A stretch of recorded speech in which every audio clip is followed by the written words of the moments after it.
So first of all, tell me, why did you want to get involved in this today? I wanted to get involved because I really believe in the power of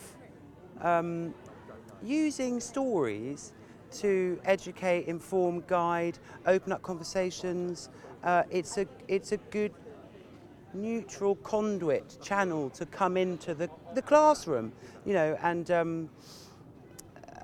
because I've done some storytelling for CBeebies actually, and the reaction I got from that was just wonderful. You know, one of my friend's kids came up.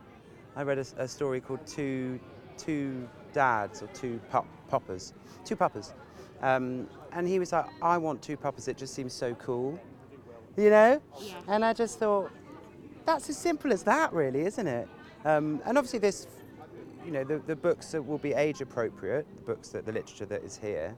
And it was wonderful sharing my time at school, the difference. I mean, my gosh, it was pretty bad actually. You know, it really was bad knowing I was gay from a young age and feeling very isolated. And you know, there was no support, or there was no literature. There was nothing. There wasn't even internet. That's how old I am. And you know, I love it. I love the fact when I come into these schools now, I think, oh, these kids, I think they're more likely to be okay. You know, because the stats are really bad still, you know. Kids that attempt suicide, you know, that for young gay men, it's almost twice as much as young heterosexual men. For transgender, it's almost 3 times as much. So we've got to do something. So it's great that Amazon have done this initiative. How much difference do you think something like this would have made to you when you were at school? You know what, I think it's such a good question. I think it would have made me feel like it would have been a lifeline, actually. It would have been like what are those things you throw into the sea, a ring, a rubber, what are they called? A life belt. A life belt, yeah. It would have been, because I was sort of drowning in sea, you know, and there was, and the idea that, my God, you know, even in literature, people have lives like that. Oh, maybe I can live that kind of life. You know, it was completely like, the narrative was, I'll never have kids, I'll never marry, I'll die of AIDS, I'm evil, and it's all my fault. I mean, that was the narrative in the 80s, and you're a freak. So, I mean, that's so different now. Yeah. It is, and things are so much better, and yet the stats are still so scary. You know, 71% of teachers said that they've witnessed LGBT bullying. Yes, yes. So we're not there yet, are we? Oh no, we're not there yet, and I'm sorry, but until we tackle the word gay as a pejorative term, we won't get there, because if the first thing that anyone hears is gay as a negative term, then that's going to be your association. So they need to change that, and we see it time and time again that when you tackle language and reappropriate the misappropriated language, that's a tongue twister, you know, you've seen it in xenophobia, you've seen it in racism, you know, you reclaim that language back and it makes a huge difference. Until we do that and we take more seriously homophobic bullying in schools, then those stats won't change. But I think little steps like introducing literature and things like that are definitely aiding with that.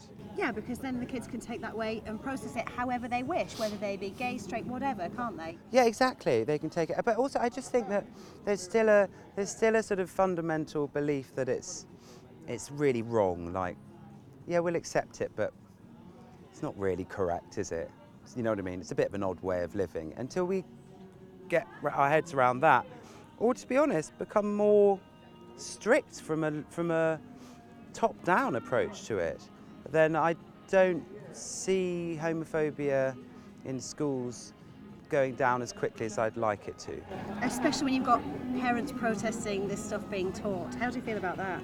I feel like I respect and support anyone's right to protest because we're in a democracy, and I also, it's not on me to change anyone's opinion. However, it has to be done in an appropriate adult way and a safe way. I think it becomes a problem when adults are putting their own agenda onto their children. They become obsessed with sex. I mean, adults are obsessed with sex when it comes to sexuality, and And kids aren't obsessed with sex, you know, at a young age, just not. So I think I don't expect people's opinions to change, but what I do expect is for adults to respect anyone else's right to live how they live. They don't have to change their mind, and in that respect, they have to. You can't take children out of those classes or go against. We're in a very different time. We're not a secular society. No, we're not. We don't live in a secular society.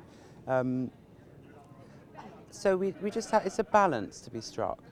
Yeah, it's a difficult one. It's a difficult one. But I think sometimes they have actually scared the kids.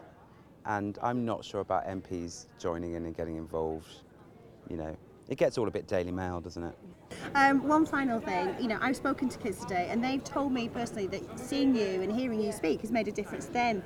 What advice would you give to any kids out there watching this who are struggling with their identity and just need a bit of a confidence boost or a bit of support? I think my advice would be is safety first.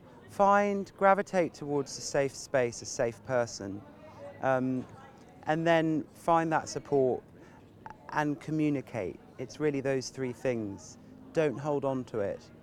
So it's safety, support, and then communicate.